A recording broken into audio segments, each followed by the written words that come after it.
those who wait in the Lord will soar on wings like eagles. They will run and they will not be weary, and they will not faint. They will not grow tired and they will not faint. So Lord God, whatever we have in our hearts, Lord God, that we are waiting for, we wait for the answers, Lord God, our prayers. We wait for situations probably to be in our favor. We know, Lord God, that we can always trust you.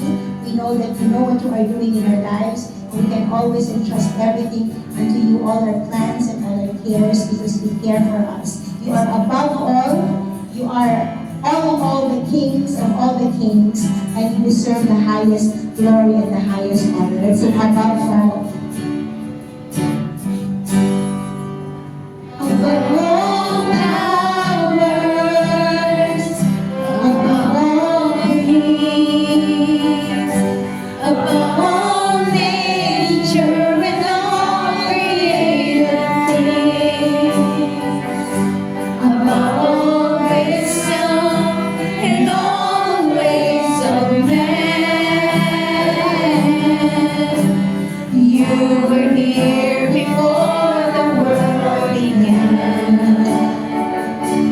Above all kingdoms, above all thrones, above all wonders the world has ever known, above all wealth and treasures of the earth.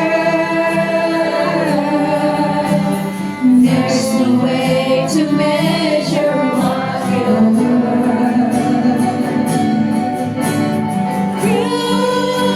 Crucified, lay behind the stone. You need to die, rejected and alone, like a rose trampled on the ground. You take the fall and thought of me above all kingdoms, above all kingdoms, above all thrones, above all wonders the world has ever known, above all wealth and treasures of the earth.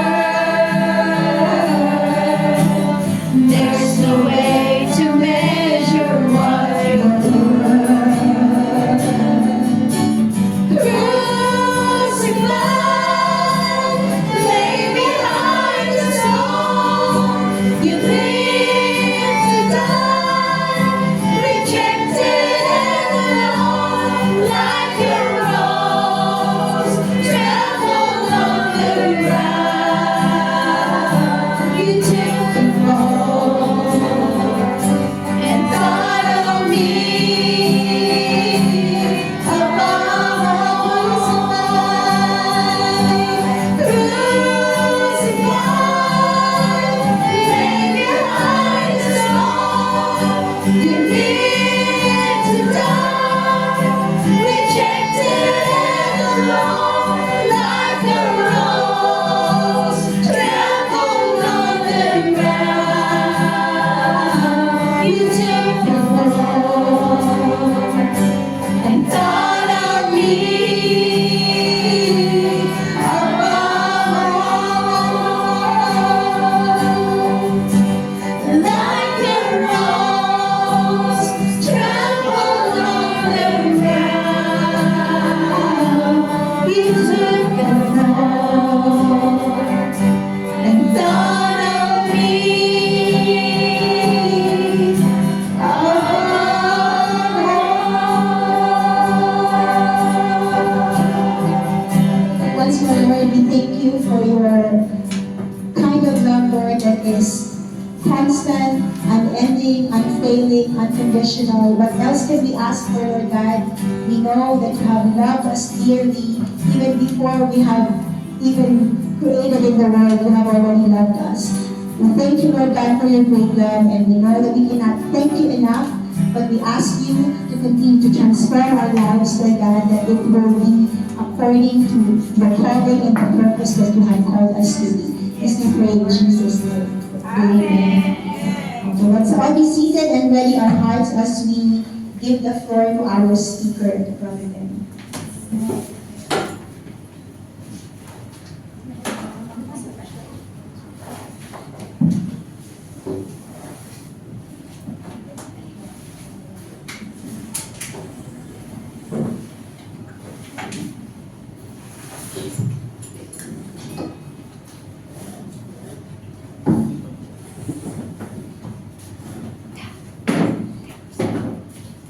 Yan, parang kita ko kayong lahat.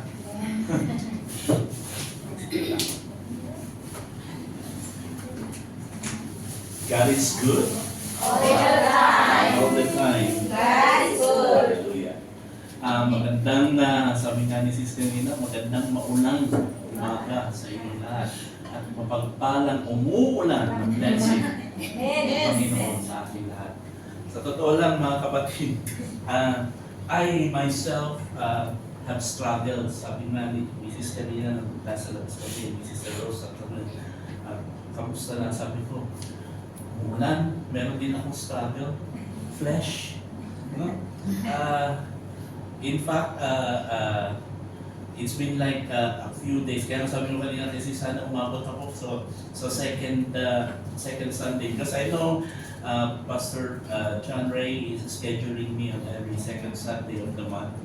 And I'm hoping that my health still can cope until at that time. Yun yung prayer ko lang ngayon na give me one more Sunday if you willing, Lord, that I can preach to my fellow Filipino churches wherever they are. I'll go. Kasi nga, even today, I don't have enough sleep. Siguro, I just slept for power nap, 15 minutes. Kasi, kaya that's why I was standing there trying to circulate the blood. Otherwise, pag mumupo ko, pang mamaya, nakita niyo tulog na ako. So, there's a struggle in the flesh, but I'm not going to preach about my weakness.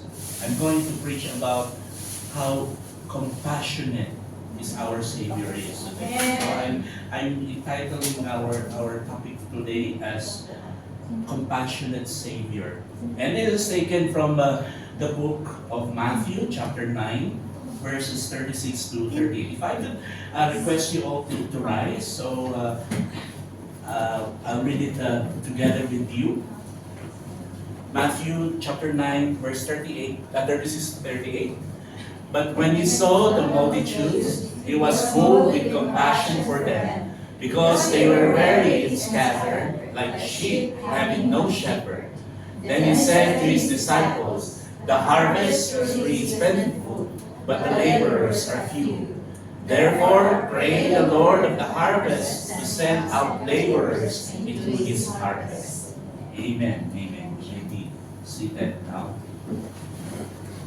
When you read the text today, a lot of things comes into your mind. Diba? Lalo na kung marinig mo, the harvest is plentiful, but the workers are few. It's always like thinking of evangelism. Yes, it's true. But today, we're going to talk about that word compassion on the first verse. You know, compassion. When that word is used, people don't have any idea at all what is the meaning of compassion. Ano ba talaga yung ibig sabihin ng compassion? No?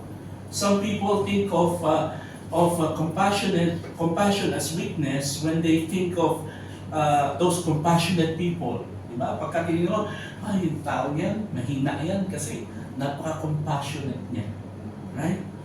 Especially for men, we are guilty of viewing those compassionate people as something weak or yung soft people. Kasi yung mga lalaki masyado din kami prideful. Bawal din sa amin umiyak. Pag umiyak kami, that means, oh, you're softy. Right?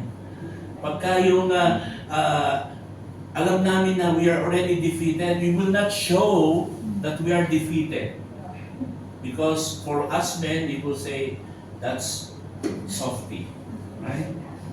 But you know, in truth, expressing compassion towards others actually reveals a strength of character. You know that especially those few people who possess a compassionate character. That's why our Lord Jesus Christ is compassionate, right? You see, we now live in a compassionless world. Ang dami ng mga tao walang pakialam eh, di ba? Mas iniisip nila yung sarili nilang pangangailangan kaysa yung pangangailangan ng iba. So, most people place actually themselves and their family above any other consideration in the world. Kami muna, bago kayo. Especially like you know, every one of you, the reason why you come here in Hong Kong is what? To earn for your family, right? Earn living for your family. I'm not saying that's wrong, okay? What I'm saying is, what's in the heart when you see other people? You see, the word compassion, as it is used in the Bible, it means to be moved inwardly. Okay? Or to yearn with tender mercy. Ano ba yung earning ng tender mercy? You know? O yung sinasabi na meron tayong affection sa mga kapwa natin, or meron tayong pity or empathy. You know, this empathy is very seldom used nowadays. Maari pity, but yung empathy, we always forget about it. You know, it refers to the deepest possible feelings. That's compassion. You know the phrase, move with compassion? You know, move with compassion? See that? It means to be moved in the inner organs. You know, it has the same idea of our modern expression. Ano ba yun? Pagka nanliligaw ang lalaki, from the bottom of my heart. Yun yung sinasabi raw, no? Di ba? Move with compassion. It's like every time na pagka nagsasabi yung manliligaw nyo na mayroon pang rose, deep in my heart, I love you. Diba? Napaka cheesy, sabi nga ng mga children nowadays. But of course, if someone really, you feel that love and someone tell you that, aren't you gonna be moved? Yeah. Right? So sabi mo, oh, masyado ka naman, pero deep inside, you really like it, right? When was the last time you said, I love you to a friend?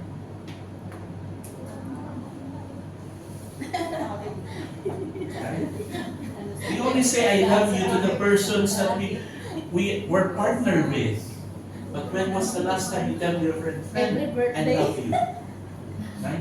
Or even to say to your brothers or sisters, I love you with the love of the Lord.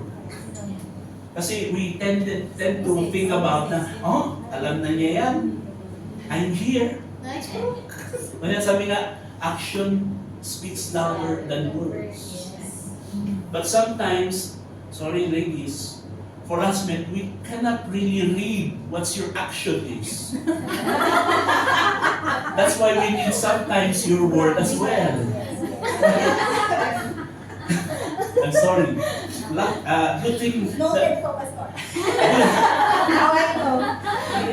that my wife is not here, otherwise I'll be hanged. Sometimes we men will talk to you as if you're happy, and yet suddenly you'll feel like you're angry with us. You know, in a relationship, it's always like that. You think that the other person should know what you want. And there comes compassion. Right? You see, someone actually has defined compassion as sympathy coupled with a desire to help. Okay? Sympathy means the capacity to share the feelings, to enter into the same feelings, no? Or to feel the same thing. Right? Of course, pagka yung your other half, my other half, felt that she's lonely or she's sad, magsasaya ba ako? No? Of course, I should have that sympathy that I should console her. Right? Sa ating family, sa bahay na lang, huwag na lang sa ating, kasi wala naman, hindi naman lahat sa ating dito may asawa, no? Pero God willing, the Lord will give you one. Amen. And you will finally realize, sabi niya, ay, yun pala yun.